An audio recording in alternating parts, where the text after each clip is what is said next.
Inday Sara Duterte, pinagkakaisahan o fake news lamang? Trending ngayon sa social media ang kaliwat kanang pagbabatikos kay VP Inday Sara Duterte. Pero ayon naman sa iba na gagawin ng kalaban ng lahat para mapabagsak si Inday Sara dahil napapalapit na ang eleksyon.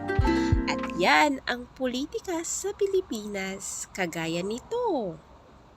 Yan ang sinabi ko sa iyo kanina, ayaw mo maniwala sa akin eh. Aabot talaga tayo ng bukas dito. Diba? Madam Chair? Yes. So yes, so if you allow members of the House of Representatives lines like what you just said, like pusit,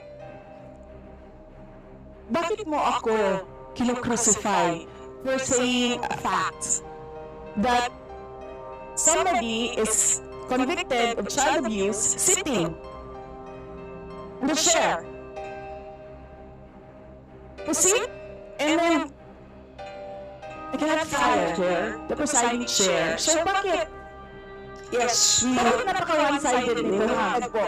Dahil ba madami kayo dyan sa kabila at nag-iisa ako dito? We note all your comments, ma'am, and let us now proceed. Thank you. Diba?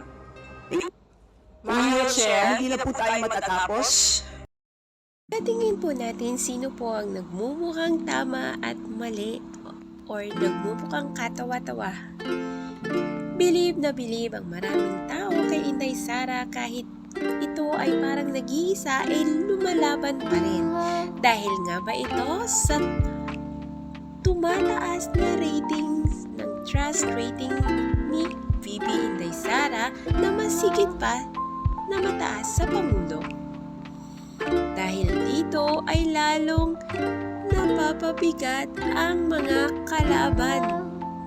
Kaya maraming butas ang kailangang ibutas kay VP para ito ay mapabagsak.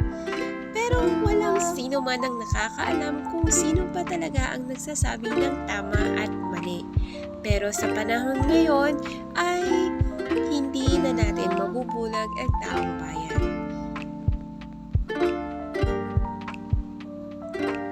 Huwag basta-bastang maniniwala sa kunwaring nagkaibigan o kunwaring nagbibigay tulong dahil lahat iyon ay may kapalit. Kaya VP, huwag ka nang malungkot dahil alam ko maraming taong naniniwala sa'yo.